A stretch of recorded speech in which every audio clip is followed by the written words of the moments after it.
교양만두 구독자 100만 돌파 기념으로 다 같이 회식을 하기로 했습니다. 그런데 뷔페 간다고 해서 아침부터 쫄쫄 굶었더니 일을 못하겠네. 배고파서 하루 종일 퇴근하고 뷔페 갈 생각만 하는 우리. 뷔페 가기 전에 이런 경험 한 번쯤 다 해보셨죠? 요즘 뷔페는 그저 양으로 승부하는 게 아닌 다양한 라인업이 구비되어 있어서 취향에 따라 골라갈 수 있는데요. 여러분은 어떤 뷔페를 좋아하시나요? 오늘의 교양만두는 뷔페에 대한 이야기입니다.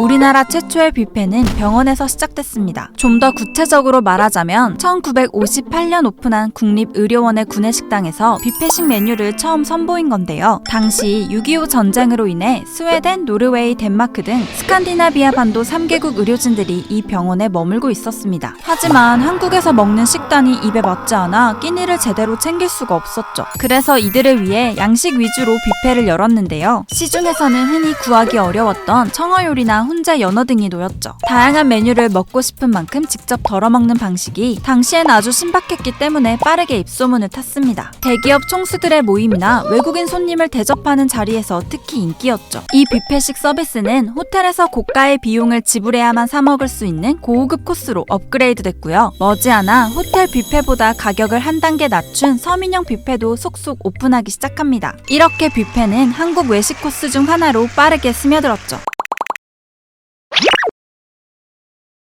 뷔페의 기원에 대해선 여러 가지 설이 존재합니다. 먼저 스웨덴에서 손님을 대접할 때 내놓았던 스메르고스 보르드를 살펴보면 일단 스메르고스는 빵에 이것저것 올려서 먹는 샌드위치 같은 음식이고 보르드는 식탁을 의미합니다. 여기서 스메르는 버터, 고스는 원래 거위라는 뜻을 지녔는데요. 거위라는 뜻은 저 멀리 거위처럼 날아갔고 버터를 바른 빵에 갖가지 토핑을 얹어 먹는 오픈 샌드위치 스타일이 스웨덴에 정착한 겁니다. 그리고 해적들이 약탈한 음식을 펼쳐놓고 먹는 것에서 유래했다는 썰도 있는데 완벽히 팩트로 확인되진 않았습니다. 그런데 사람들은 대체 왜 원조인 스메르고스 보르드라고 부르지 않고 뷔페라고 부르냐? 스메르고스 보르드는 너무 길고 발음이 어려우니까 사실 식문화는 누가 원조냐 아니냐를 따지기가 매우 어렵습니다. 자연 발생하는 경우도 많기 때문이죠. 물론 시기적으론 스웨덴이 앞섰을 수도 있지만 프랑스에서도 비슷한 식사법이 존재했는데요. 파티나 사교 모임에서 손님들이 자유롭게 식사할 수 있도록 대량의 음식을 미리 만들어 연회장 한 곳에 몰아뒀다고 합니다. 참고로 뷔페라는 단어도 프랑스어죠. 아무래도 세계 요리 문화에선 프랑스가 명성이 높다 보니 프랑스식 뷔페가 오늘날까지 이어진 게 아닐까 싶네요. 그런데 그 와중에 일본에서는 뷔페 대신 독특한 단어를 사용합니다. 바로 바이킹. 일본에서만 뷔페 대신 바이킹이란 단어를 쓰는 이유는 한 호텔의 영향이 큰데요. 이 호텔에서는 스메르고스 보르드 스타일 그대로 손님들에게 식사를 제공했는데 마침 호텔 식당 이름이 임페리얼 바이킹이었습니다. 손님들은 이런 스타일의 식사가 바이킹이라고 자연스럽게 받아들인 거죠. 그렇게 시간이 흘러 일본에선 뷔페가 바이킹이 된 겁니다.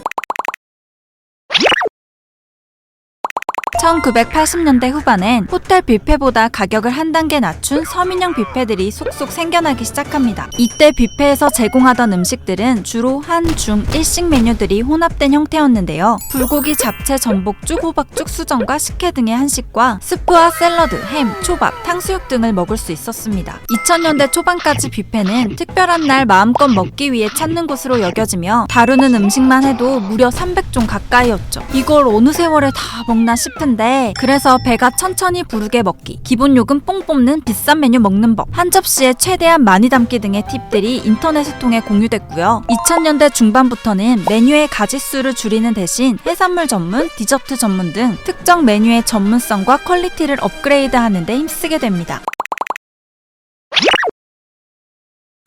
코로나 폭격으로 한동안 죽어있던 뷔페 업계가 요새 다시 급부상하고 있다는 얘기가 많이 들리는데요. 솔직히 요즘 외식비 어딜 가도 비싸잖아요. 한식, 양식, 일식, 중식, 디저트를 한 방에 해결 가능한 뷔페가 급 선녀로 보이기 시작합니다. 무한정으로 이렇게 음식을 제공하면 남는 게 있나 싶은데 뷔페도 다 생각이 있습니다. 첫째, 접시 크기 바꾸기. 코넬대 연구 결과에 따르면 연구팀이 30cm의 접시를 25cm로 줄였더니 1인당 하루 섭취 칼로리가 22% 20% 줄었다고 합니다. 실제로 뷔페에서도 접시 크기를 줄였더니 예전보다 20% 적게 가져갔다고 하죠. 케이크나 디저트를 보면 찌끔한 미니 접시에 한입 크기로만 담겨있는 것도 비슷한 이유 때문이고요. 심지어 감자 샐러드처럼 저렴한 음식들에는 큰 스푼을 두고 비싼 고기에는 작은 스푼, 집게를 두는 것도 다 조금 먹게 하려고 그런 거랍니다. 두 번째, 저렴한 요리는 앞쪽에, 고급 요리는 구석탱이에. 샐러드 같은 저렴한 요리는 앞쪽에 배치하고 고기 같은 비싼 요리는 깊숙한 곳에 진열해서 잘 못 찾게 혹은 왔다 갔다 하기 귀찮게 만듭니다. 비싼 음식은 보충되는 주기도 긴데요. 저같이 기다리는 거 못 참고 다른 음식으로 배채워버리는 애들한테는 잘 먹히는 수법입니다. 여기에 추가로 영양 성분을 표시하는 뷔페도 있다고 합니다. 그러면 손님들이 마구잡이로 퍼가지 않고 몸에 좋은 음식들로 신중하게 메뉴를 고르기 때문이라네요.